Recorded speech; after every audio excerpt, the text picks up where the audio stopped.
एक, यीशु 5,000 लोगों को खिलाता है। यूहन्ना 6:813।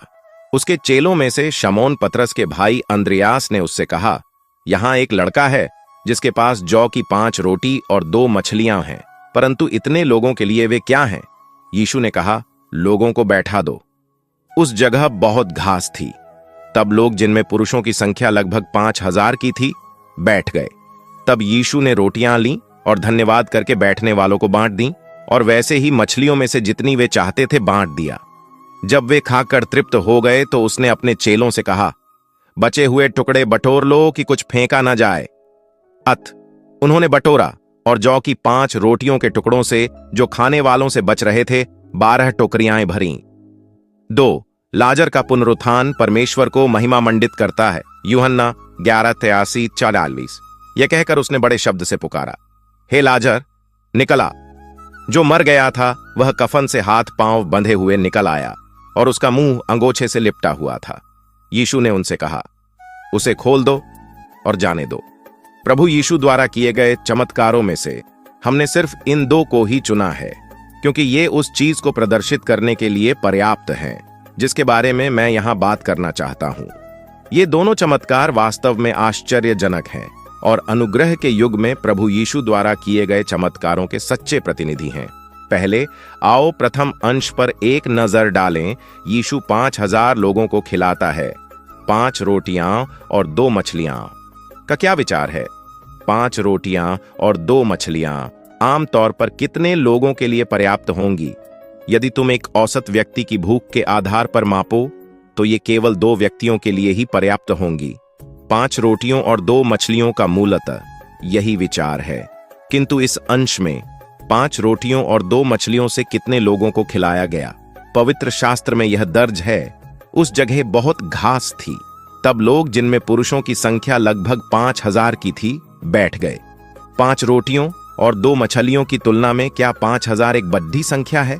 इतनी बड़ी संख्या क्या दर्शाती है? मानवीय परिप्रेक्ष्य से 5,000 लोगों में 5 रोटियां और 2 मछलियां बांटना असंभव होगा, क्योंकि लोगों और भोजन के बीच का अंतर बहुत बड़ा है। यदि प्रत्येक व्यक्ति को केवल एक छोटा सा टुकड़ा भी मिलता, तब भी यह 5,000 लोगों के लिए काफी न होता। परंतु यहां प्रभु यीशु ने एक चमत्कार किया। उसने न केवल यह सुनिश्चित किया कि 5,000 लोग भरपेट खा लें, बल्कि कुछ भोजन बच भी गया। पवित्र शास्त्र में लिखा है, जब वे खाकर तृप्त हो गए तो उसने अपने चेलों से कहा, बचे हुए टुकड़े बटोर लो कि कुछ फेंका ना जाए। उन्होंने बटोरा और जौ की 5 रोटियों के टुकड़ों से जो खाने वालों से बच रहे थे 12 टोकरियां भरीं। इस चमत्कार ने लोगों को प्रभु यीशु की पहचान और हैसियत देखने में सक्षम बनाया, और यह भी कि परमेश्वर के लिए कुछ भी असंभव नहीं है। इस तरह उन्होंने परमेश्वर की सर्वशक्तिमत्ता की सच्चाई को देखा। 5 रोटियां और 2 मछलियां 5,000 लोगों को खिलाने के लिए पर्याप्त थीं, परंतु यदि वहां कोई भोजन न होता तो क्या परमेश्वर 5,000 लोगों को खिला सकता था? निस्संदेह वह खिला सकता था। यह एक चमत्कार था, इसलिए अनिवार्य रूप से लोगों को लगा कि यह समझ से बाहर, अविश्वसनीय और रहस्यमय है। परंतु परमेश्वर के लिए ऐसा करना कोई बड़ी बात नहीं थी। जब परमेश्वर के लिए यह एक सामान्य चीज थी, तो इसे अब व्याख्या करने के क्यों चुना है? क्योंकि इस चमत्कार के पीछे प्रभु यीशु की इच्छा निहित है, जिसे मानव जाति द्वारा कभी देखा नहीं गया है। कुछ लोग कहते हैं कि परमेश्वर जो कुछ भी करता है उसमें उसके सिद्धांत होते हैं, कि वह अविश्वासियों पर नजर नहीं रखता या उनकी सुरक्षा नहीं करता, और कि विशेष रूप से वह उन्हें अपने अनुग्रह का आनंद नहीं उठाने नहीं देता। क्या मामला वास्तव में ऐसा ही है? परमेश्वर की नजरों में जब तक वे ऐसे जीवित प्राणी हैं जिन्हें उसने स्वयं बनाया है, वह उनका प्रबंधन और उनकी परवाह करेगा, और अनेक तरीकों से वह उनके साथ व्यवहार करेगा, उनके लिए योजना बनाएगा और उन पर शासन करेगा। सभी चीजों के प्रति परमेश्वर के यही विचार और यही रवैया है। यद्यपि रोटी और मछली खाने वाले 5,000 लोगों ने प्रभु यीशु का अनुसरण करने की योजना नहीं बनाई, फिर भी उसने उनसे कोई कठोर मांग नहीं की। जब उन्होंने भरपेट खा लिया, तो क्या तुम लोग जानते हो कि प्रभु यीशु ने क्या किया? क्या उसने उन्हें जरा भी उपदेश दिया? ऐसा करने के बाद वह कहां गया? पवित्र शास्त्र में दर्ज नहीं है कि प्रभु यीशु ने उनसे कुछ कहा था। बस अपना चमत्कार पूरा करके वह चुपके से चला गया। तो क्या उसने इन लोगों से कोई अपेक्षा की? क्या उसके मन में उनके प्रति कोई नफरत थी? नहीं, ऐसा कुछ नहीं था। वह बस इन लोगों पर अब और ध्यान देना नहीं चाहता था जो उसका अनुसरण नहीं कर सकते थे, और इस समय उसके हृदय में दर्द था क्योंकि उसने मानव जाति की भ्रष्टता को देखा था और उसके द्वारा नकारे जाने का अनुभव किया था। जब उसने इन लोगों को देखा और जब वह उनके साथ था तो मनुष्य की मूर्खता और अज्ञानता से वह बहुत दुखी हुआ और उसके हृदय को पीड़ा पहुंची। वह बस इन लोगों को जल्दी से जल्दी छोड़कर चला जाना चाहता था। प्रभु ने अपने हृदय में उनसे कोई अपेक्षाएं नहीं की। वह उन पर कोई ध्यान देना नहीं चाहता था और इससे भी अधिक वह अपनी ऊर्जा उन पर व्यय नहीं करना चाहता था। वह जानता था कि वे उसका अनुसरण नहीं कर सकते, किंतु इस सब के बावजूद उनके प्रति उसका रवैया अभी भी बिल्कुल स्पष्ट था। वह बस उनके साथ दयालुता का बर्ताव करना चाहता था, उन्हें अनुग्रह प्रदान करना चाहता था, और निस्संदेह यह अपने शासन के अधीन प्रत्येक प्राणी के प्रति परमेश्वर का रवैया था। प्रत्येक प्राणी के साथ दयालुता का व्यवहार करना, उनका भरण पोषण करना, उनका पालन पोषण करना। जिस मुख्य कारण से प्रभु यीशु देहधारी परमेश्वर था, उस कारण से उसने बहुत ही प्राकृतिक ढंग से स्वयं परमेश्वर के सार को प्रकट किया और इन लोगों के साथ दयालुता का बर्ताव किया। उसने उनके साथ परोपकार और सहनशीलता वाले हृदय से व्यवहार किया और ऐसे हृदय से उसने उन पर दया दिखाई। चाहे इन लोगों ने प्रभु यीशु को जैसे भी देखा और चाहे इसका जैसा भी परिणाम होता, उसने हर प्राणी के साथ समस्त सृष्टि के प्रभु की अपनी स्थिति के आधार पर व्यवहार किया। उसने जो कुछ भी प्रकट किया वह बिना किसी अपवाद के परमेश्वर का स्वभाव और स्वरूप था। प्रभु यीशु ने चुपचाप यह काम किया और फिर चुपचाप चला गया। परमेश्वर के स्वभाव का यह कौन सा पहलू है? क्या तुम कह सकते हो कि यह परमेश्वर की प्रेममय करुणा है? क्या तुम कह सकते हो कि यह परमेश्वर की निस्वार्थता है? क्या कोई सामान्य व्यक्ति ऐसा कर सकता है? निश्चित रूप से नहीं। सार रूप में ये 5000 लोग कौन थे जिन्हें प्रभु यीशु ने 5 रोटियां और 2 मछलियां खिलाईं? क्या तुम कह सकते हो कि वे ऐसे लोग थे जो उसके अनुकूल थे? क्या तुम कह सकते हो कि वे सभी परमेश्वर के प्रति शत्रुतापूर्ण थे? ऐसा निश्चितता के साथ कहा जा सकता है कि वे प्रभु यीशु के बिल्कुल भी अनुरूप नहीं थे और उनका सार परमेश्वर के प्रति एकदम शत्रुतापूर्ण था। परंतु परमेश्वर ने उनके साथ कैसा बर्ताव किया? उसने परमेश्वर के प्रति लोगों का विरोध शांत करने के लिए एक तरीके का उपयोग किया था। इस तरीके को दयालुता कहते हैं। अर्थात यद्यपि प्रभु यीशु ने उन्हें पापियों के रूप में देखा, किंतु परमेश्वर की नजरों में वे फिर भी उसकी रचना थे, इसलिए उसने इन पापियों के साथ फिर भी दयालुता का व्यवहार किया। यह परमेश्वर की सहनशीलता है और यह सहनशीलता परमेश्वर की अपनी पहचान और सार से निर्धारित होती है। इसलिए यह ऐसी चीज है जिसे करने में परमेश्वर द्वारा सृजित कोई भी मनुष्य सक्षम नहीं है। केवल परमेश्वर ही इसे कर सकता है। मानव जाति के लिए बहाए गए लहू और आंसुओं को कोई नहीं जानता। उस मानव जाति के लिए सृजनकर्ता के प्रेम की गहराई और वजन को कोई नहीं बूझ सकता, कोई नहीं समझ सकता, जिसे उसने अपने हाथों से बनाया है। परमेश्वर के प्रेम को विशाल बताना उसके अस्तित्व के विस्तार और सच्चाई को समझने बूझने में लोगों की सहायता करना है। यह इसलिए भी है ताकि लोग सृजनकर्ता शब्द के वास्तविक अर्थ को अधिक गहराई से समझ सकें और ताकि लोग सृष्टि नाम के सच्चे अर्थ की एक गहरी समझ प्राप्त कर सकें। अनंत शब्द आम तौर पर किस चीज का वर्णन करता है? यह सामान्यतः महासागर या ब्रह्मांड के लिए प्रयुक्त होता है, जैसे अनंत ब्रह्मांड या अनंत महासागर। ब्रह्मांड की व्यापकता और शांत गहराई मनुष्य की समझ से परे है। वह ऐसी चीज है जो मनुष्य की कल्पना को पक्का डीएच लेती है, जिसके प्रति वे बहुत प्रशंसा महसूस करते हैं। उसका रहस्य और गहराई दृष्टि के भीतर है, किंतु पहुंच से बाहर है। जब तुम महासागर के बारे में सोचते हो तो तुम उसके विस्तार के बारे में सोचते हो। वह असीम दिखाई देता है, और तुम उसकी रहस्यमयता और चीजों को धारण करने की उसकी महान क्षमता महसूस कर सकते हो। इसीलिए मैंने परमेश्वर के प्रेम का वर्णन करने के लिए अनंत शब्द का उपयोग किया है, ताकि लोगों को यह महसूस करने में मदद मिल सके कि उसके प्रेम की अगाध सुंदरता महसूस करना कितना बहुमूल्य है और कि परमेश्वर के प्रेम की ताकत अनंत और व्यापक है। मैंने इस शब्द का प्रयोग लोगों को परमेश्वर के प्रेम की पवित्रता और उसके प्रेम के माध्यम से प्रकट होने वाली उसकी गरिमा और अनुल्लंघनीयता महसूस करने में सहायता करने के लिए किया। अब क्या तुम लोगों को लगता है कि परमेश्वर के प्रेम का वर्णन करने के लिए अनंत एक उपयुक्त शब्द है? क्या परमेश्वर के प्रेम का मापन इन दो शब्दों विशाल और अनंत से हो जाता है? पूर्ण रूप से। मानवीय भाषा में केवल ये दो शब्द ही कुछ उपयुक्त और परमेश्वर के प्रेम का वर्णन करने के अपेक्षाकृत करीब हैं। क्या तुम लोगों को ऐसा नहीं लगता? यदि मैं तुम लोगों से परमेश्वर के प्रेम का वर्णन करवाता तो क्या तुम लोग इन दो शब्दों का उपयोग करते? बहुत संभव है कि तुम लोग न करते, क्योंकि परमेश्वर के प्रेम की तुम लोगों की समझ बूझ एक द्विआयामी परिप्रेक्ष्य तक ही सीमित है और वह त्रिआयामी स्तर की ऊंचाई तक नहीं पहुंची है। इसलिए यदि मैं तुम लोगों से परमेश्वर के प्रेम का वर्णन करवाता तो तुम लोगों को लगता कि तुम्हारे पास शब्दों का अभाव है, या शायद तुम लोग अवाक भी रह जाते। आज जिन दो शब्दों के बारे में मैंने बात की है, उन्हें समझना तुम लोगों के लिए कठिन हो सकता है, या शायद तुम लोग उनसे सहमत ही न हो। ये केवल यही दर्शाता है कि परमेश्वर के प्रेम के बारे में तुम लोगों की समझ बूझ सतही और एक संकीर्ण दायरे तक सीमित है। मैंने पहले कहा है कि परमेश्वर निस्वार्थ है। तुम लोगों को यह शब्द निस्वार्थ याद है।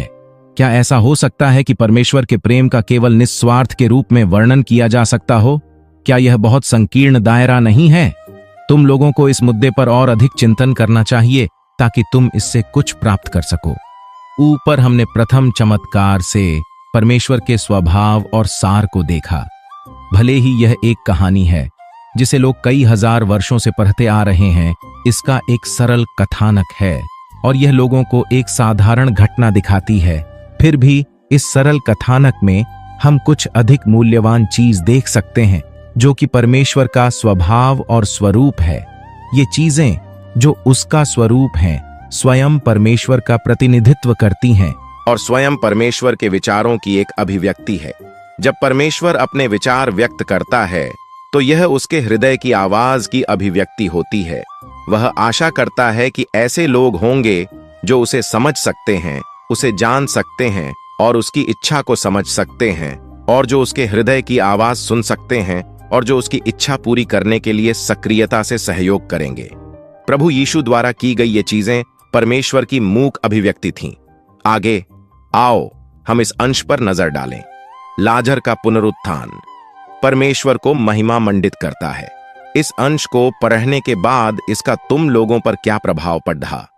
प्रभु यीशु द्वारा किए गए इस चमत्कार का महत्व पहले वाले चमत्कार से बहुत अधिक था, क्योंकि कोई भी चमत्कार किसी मरे हुए व्यक्ति को कब्र से बाहर लाने से ज्यादा आश्चर्यजनक नहीं हो सकता।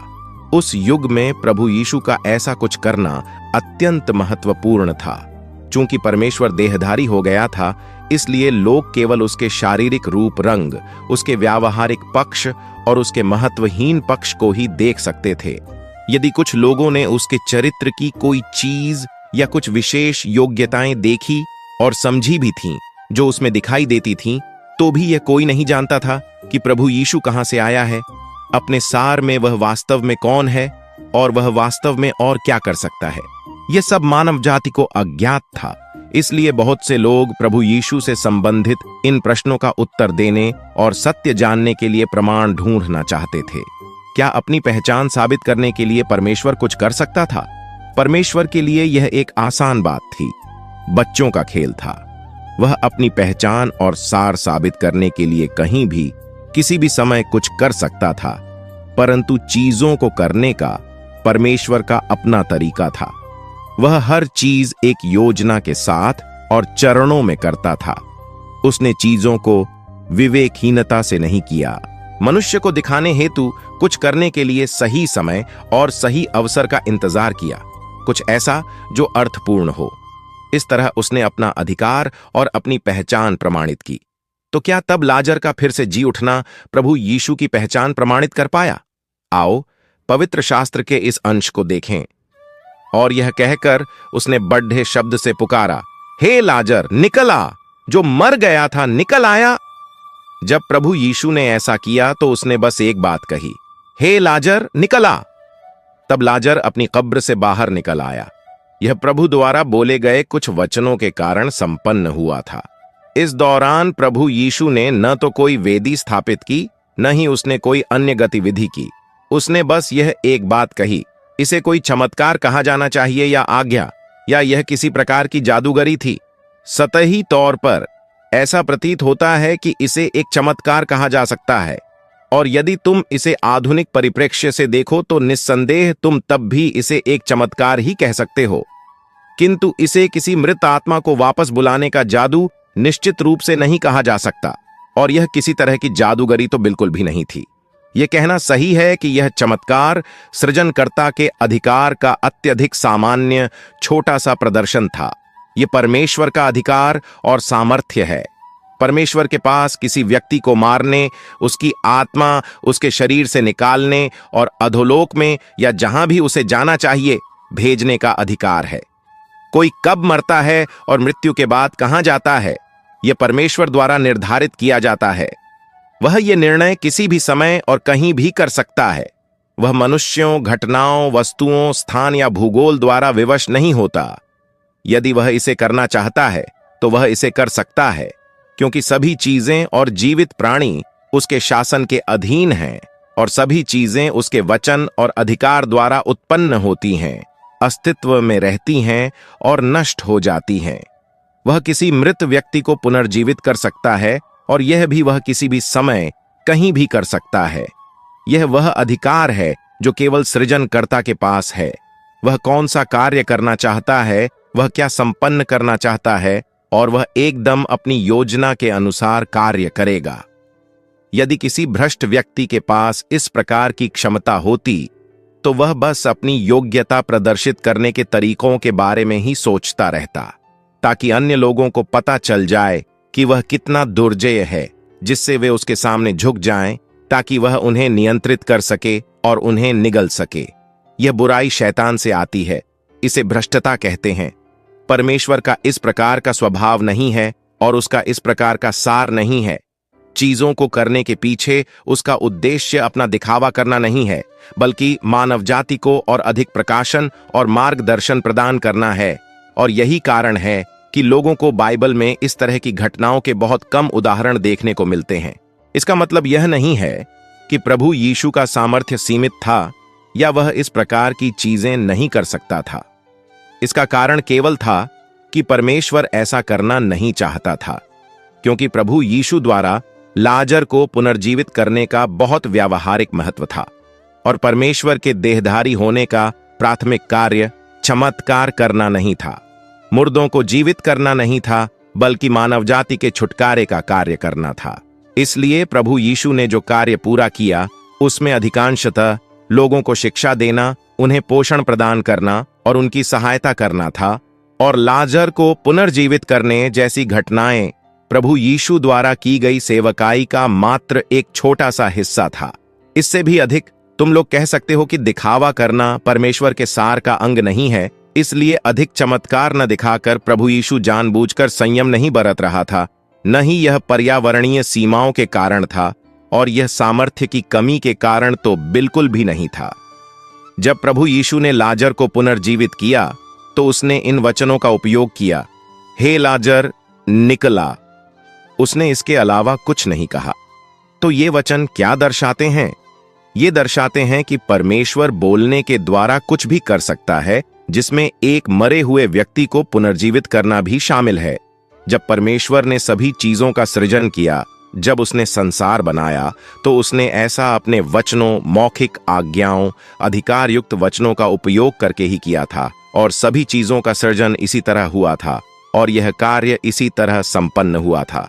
प्रभु यीशु द्वारा कहे गए ये कुछ वचन परमेश्वर द्वारा उस समय कहे गए वचनों के समान थे, जब उसने आकाश और पृथ्वी और सभी चीजों का सृजन किया था। वे उसी तरह से परमेश्वर का अधिकार और सृजनकर्ता का सामर्थ्य रखते थे।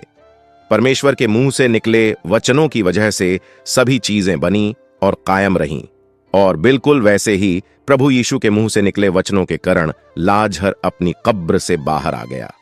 यह परमेश्वर का अधिकार था जो उसके द्वारा धारित देह में प्रदर्शित और साकार हुआ था। इस प्रकार का अधिकार और क्षमता सृजनकर्ता की और मनुष्य के उस पुत्र की है जिसमें सृजनकर्ता साकार हुआ था। लाजर को पुनर्जीवित करके परमेश्वर द्वारा मानव जाति को यही समझ सिखाई गई है। अब हम इस विषय पर अपनी चर्चा यहीं समाप्त करेंगे। इसके बाद आओ पवित्र शास्त्र से कुछ और पढ़ें।